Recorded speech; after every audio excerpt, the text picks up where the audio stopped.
Good morning, ladies and gentlemen. This is Clue to Say Trading Frank, June 1st, 2016, somewhere around 8:26 a.m. in the morning.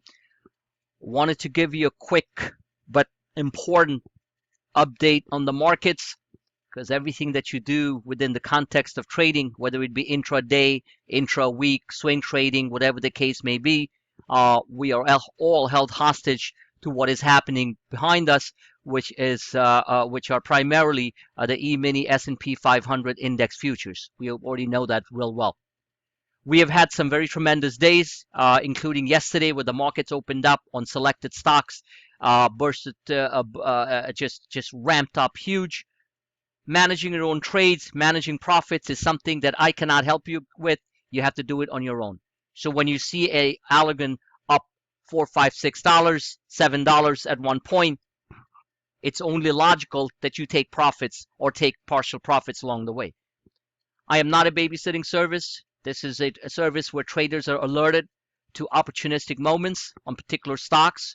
I do my level best to throw out conditions where things are getting overbought or oversold, where the buy zones are, where the sell zones are, and basically my charts, the precision tactical algo HFT charts, the Thinkorswim charts that you're seeing in the background, these are the things which are your guide map, which are your roadmap, and you need to basically drive your own car. Very, very important for people to realize that. In volatile markets, signals are issued. For example, yesterday I detected a spinning top naked bar formation on the algo HFT platform. I notified that immediately, got into the hedges. Now keep in mind something here.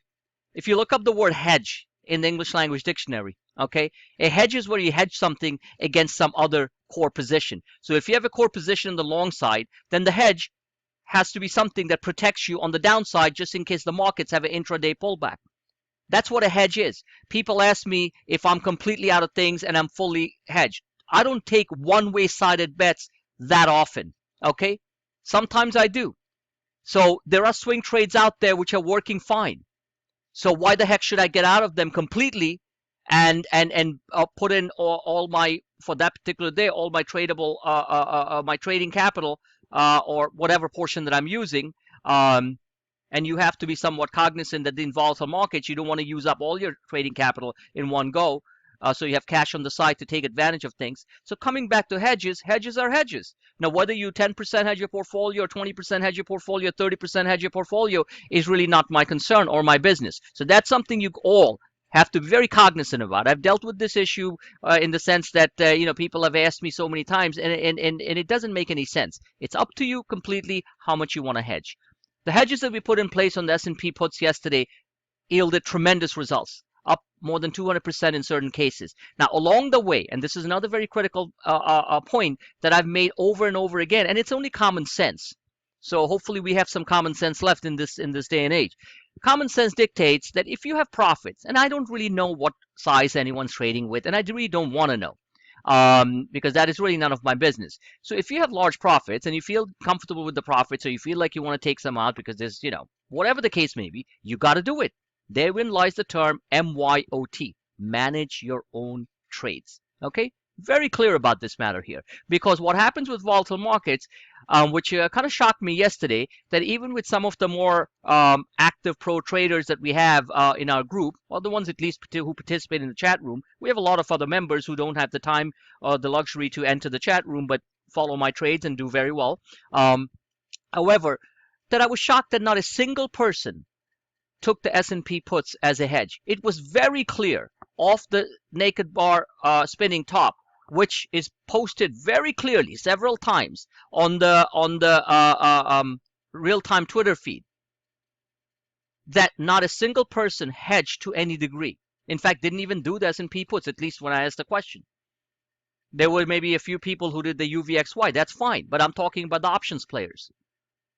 So that's, to me, is just bewildering, and it's pretty amazing. But again, I'm not here. I can only suggest, and after that, you guys do what you need to do. So anyway, let me get straight to what I see here on the markets. Look, I don't have a crystal ball, but I'm a pretty fast reader of the markets overall. But it doesn't matter how fast I am, those machines are faster. You can clearly see that yesterday. All right. There were three waves. We had the up wave, we had the down wave, which was chopped in two sub waves during the day, and then we had the late afternoon rally that cut half the losses and on the market and ended and I believe the market was down 80 some points. So that's just the way volatility works. Remember one thing, you're trading against hedge funds. You're trading against billions of dollars that are being swept back and forth. And we are still managing to beat the crap out of the hedge funds as in the performance that is being delivered to all of you. Okay? So if you're going to be an active trader, don't expect to be inactive and come back every 2 hours and say, oh, look what's happening in the market. Because the world, at least for that day, could have changed. So far, let's get into the bigger picture. Very, very important. So we have a large channel here. This was the highs last May at around 21.26. These are the E-minis, so that translates into about 21.34 on the S&P 500. That was the all-time high, or what we call ATH. And then we have this, the flash crash, the retest, the higher lows, then the move up into November, then the very choppy volatility, large ranges though. You could still make money, and we did. Okay, and then you had a big second half December rally where Santa appeared with a vengeance and basically went up big, and then you had the sell-off that started off pretty much at on New Year's Eve, end of the year, and then that culminated into a very large drop. Same story here, a double bottom retest, 1800, and this is where we are right now. Okay, so this channel that I'm drawing is a large channel. This is probably going to be the range for the year. Upper end of the range is going to be around 22.15 E-minis. That's roughly about 22.22 or 22.23 on the upper range. But let's concern ourselves. And the lower end, we are looking at about 20.50, at least on this channel, which is on the daily side, right? So we were down here, we zigzagged our way up, a large consolidation channel that pretty much, called the bears out of the caves and said, this is it, this is the big one. Well, didn't happen that way.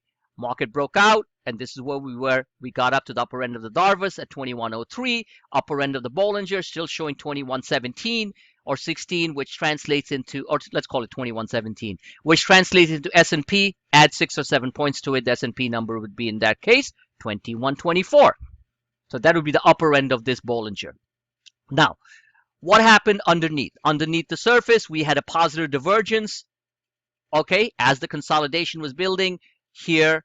And then the second one, there was a positive divergence because the stochastics clearly showed that it was a higher low. I pointed that out very well. People who took advantage of it stayed overall long biased. Doesn't mean that you can't do intraday short trades. Benefited tremendously, whether it be Amazon, whether it be Priceline, whether it be Google, whether it be Apple or Netflix, all were delivered to Clueless A Trading members and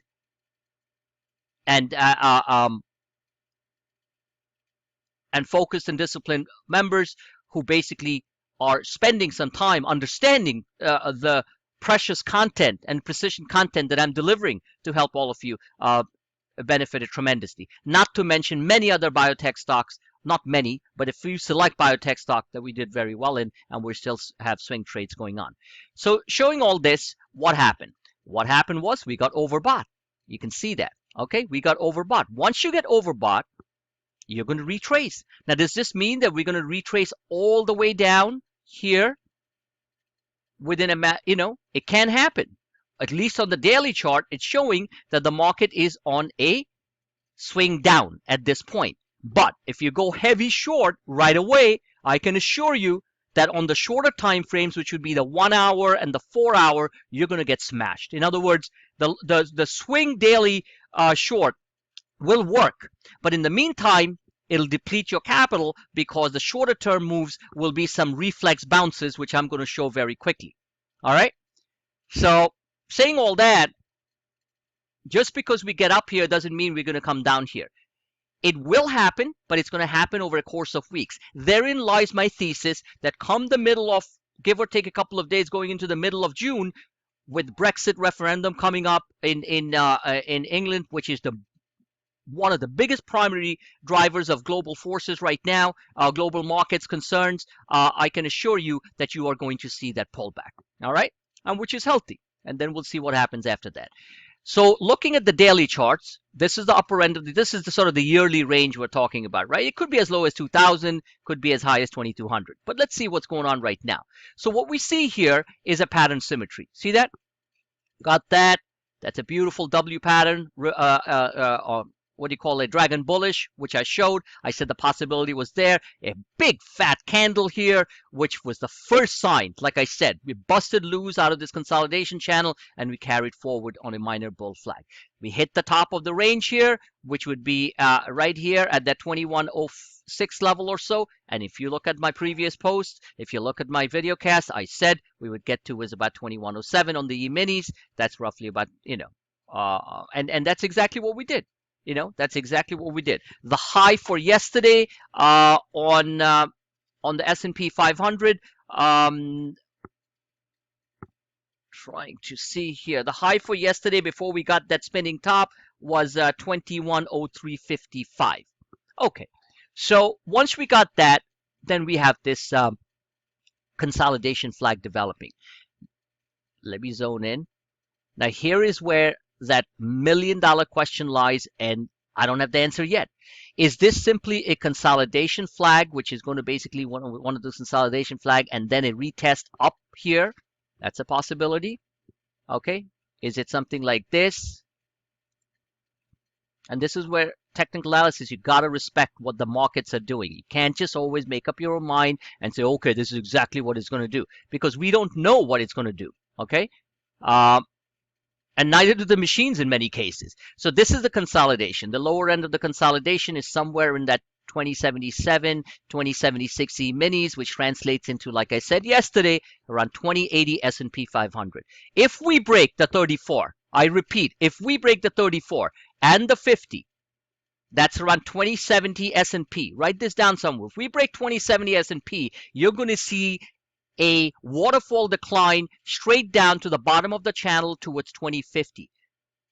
So bottom line is that if we break the 34 and the 50 convincingly, not just a little break and then a bounce up, then we're going to come to the bottom of the channel, which also happens to be the retest of the downtrend line breakout of the upper end of this consolidation channel. Remember, this is a consolidation channel, right? Don't forget that. This is a consolidation channel. And so bottom line is that putting a couple of, this is a, let me change this, properties, price level 2, turn oval. Okay, 1 second. I got to do this right. So let's call this the red one. There you go. I'm having some technical issues with screencast, so I don't have my lovely crayons and drawing tools out here to move things around. So what do we got here?